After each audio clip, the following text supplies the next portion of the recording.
Ano na ba ang epekto ng digmaan na nangyayari sa Iran sa ating bansang Pilipinas? Kwentong kasaysayan. Sa mga nagdaang taon, ang gitnang silangan ay naging sentro ng matinding tensyon na nauwi sa digmaan, partikular na sa bansang Iran.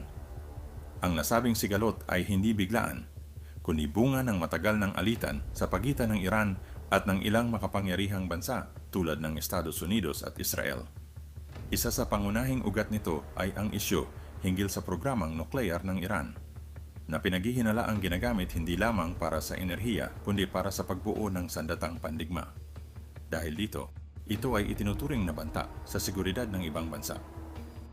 Dagdag pa rito, ang patuloy na suporta ng Iran sa ilang armadong grupo sa rehiyon at ang mga insidenteng may kinalaman sa pag-atake sa mga rutang pangkalakalan ay lalo pang nagpalala sa sitwasyon.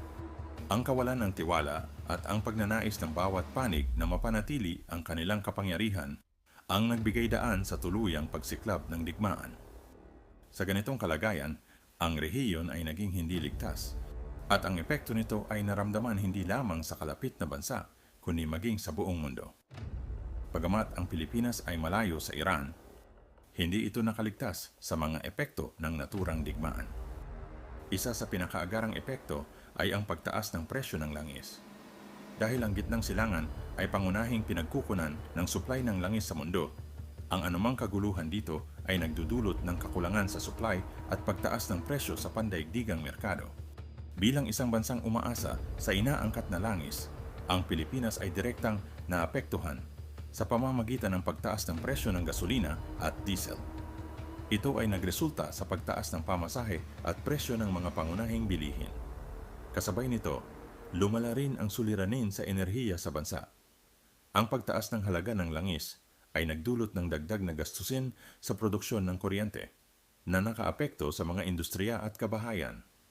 Dahil dito, naramdaman ng mga mamamayan ang pagbigat ng kanilang gastusin sa araw-araw na pamumuhay.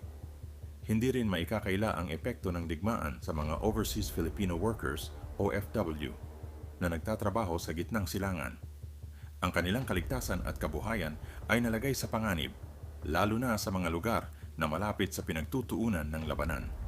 Ang posibleng pagkawala ng trabaho o sa pilitang paglikas ay maaaring magdulot ng pagbaba ng kanilang naipapadalang tulong pinansyal sa kanilang mga pamilya sa Pilipinas.